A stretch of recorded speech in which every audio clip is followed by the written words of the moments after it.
And all right, bet. Andre, you said, right? Yes. All right, man. Welcome, welcome. Super honored to have you be a part of the first Beach Beers and Bangers. Hoping to make this a regular event down in San Diego. Are you a San Diego native?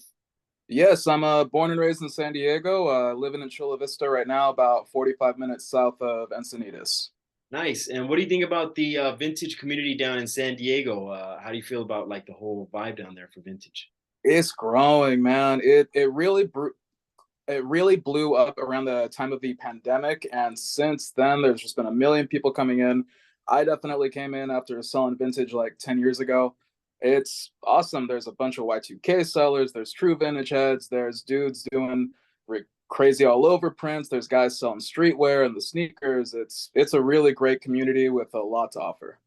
I love that you say that it's growing because one thing that I was shocked to see when I went down there to check out the venue for this event was that there's a whole bustling community down there with great events like the Day to Day Market. Awesome. I just heard about Wotown's event that they do periodically. Hmm? And I'm just like, why isn't San Diego talked about like, the way maybe Bay Area is talked about, Sacramento with World's Worst or LA, Phoenix has Rolling Retro. Why isn't San Diego talked about with the market that they have? I know you guys have Kobe's, but I just haven't heard anybody say you got to go to Kobe's or you got to go to San Diego.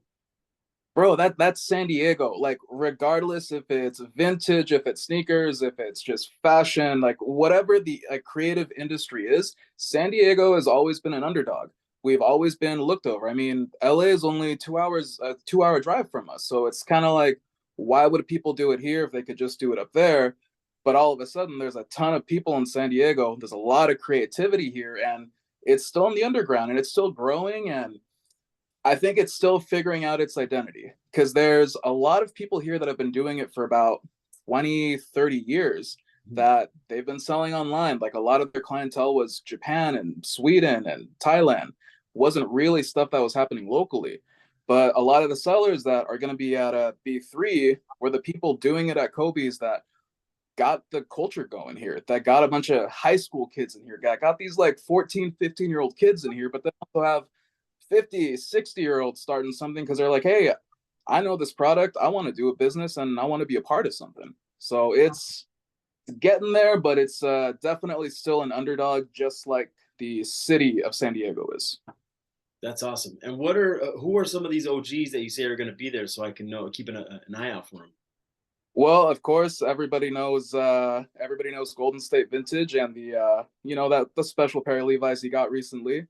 Right. Uh, Bugs or Claire is someone that I know was doing it just and at Kobe is way before me and way before a lot of people. So I really want to Awesome. give Bugs is locked in.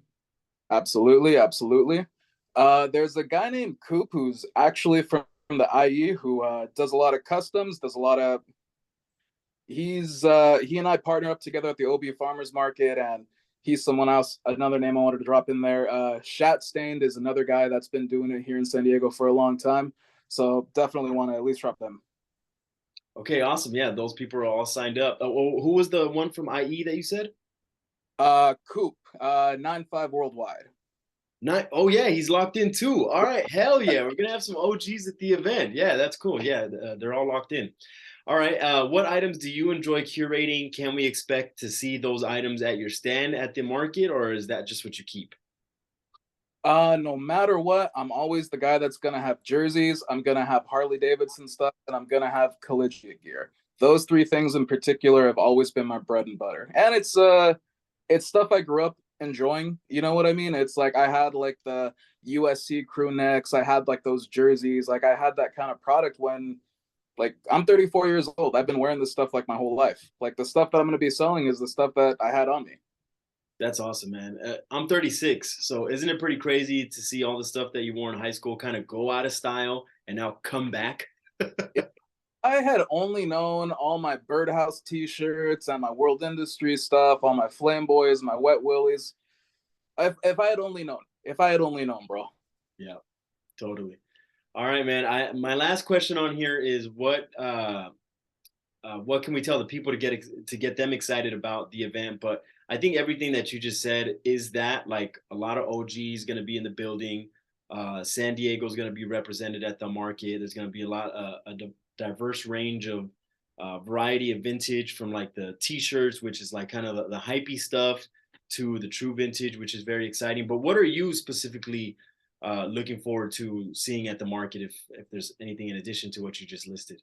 We're definitely going to have the San Diego OGs. There's a lot of sellers that have always come through from the IE that I'm always stoked to see. But I know there's dudes coming from the Bay Area too. There's dudes coming from LA and just really from all over the state. And I want to see just the diversity of how people curate and like just how people think about the vintage market as a whole. Like, just I want to see people's ideas. You know what I mean? Everyone has a different perspective. We all have a different walk of life that we came in here with, and I want to see what that means for people's businesses and how they present themselves. That's awesome, man. I can't wait to see San Diego show up and show out. That was my last question, Andre. Thank you so much for hopping on, brother. Quick and easy. Hey, thank you so much for thinking of me, brother. Take care. No sweat, man. I'll see you March 19th. Definitely. Take care, brother. Brother, take care. Peace.